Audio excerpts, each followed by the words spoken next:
Heat stroke কি? গরমের সময়ের একটি মারাত্মক স্বাস্থ্যগত সমস্যার নাম হিট স্ট্রোক।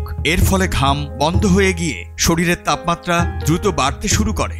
হিট স্ট্রোকের লক্ষণ: গরমে অচেতন হয়ে যাওয়া, মাথা ঘোরা, তীব্র মাথা ব্যথা, ঘাম কমে যাওয়া, ত্বক গরম ও শুষ্ক হয়ে যাওয়া, হৃদস্পন্দন বেড়ে যাওয়া, শ্বাসকষ্ট। হিট স্ট্রোক প্রতিরোধে করণীয়: রোদ এড়িয়ে চলুন, সূর্যের আলোতে যেতে হলে ছাতা, টুপি, পায়ে জুতা, স্যান্ডেল ব্যবহার করুন। চোখ নিরাপদ রাখতে সানগ্লাস ব্যবহার করুন। আরামদায়ক পোশাক পরিধান করুন। হালকা রঙের, ঢিলে ঢালা এবং সম্ভব হলে সুতির জামা কাপড় পরুন। পানি এবং পানি জাতীয় খাবার, প্রচুর পরিমাণে বিশুদ্ধ পানি পান করুন। হিট স্ট্রোকের প্রাথমিক চিকিৎসা: রোগীর শরীর থেকে অপ্রয়োজনীয় কাপড় খুলে ফেলতে হবে। রোগীর শরীরে বাতাস করতে হবে। কাপড় ঠান্ডা পানিতে ভিজিয়ে গা মুছে ফেলতে হবে। শরীরের তাপমাত্রা কমাতে বগল, ঘাড়, পিঠ ও কুচকিতে আইস প্যাক ব্যবহার করতে হবে। কারো যদি শ্বাসকষ্ট, বুকে ব্যথা, দুর্বলতা ও মাথা ঝিমঝিম করে তবে দ্রুত চিকিৎসকের পরামর্শ নিতে হবে।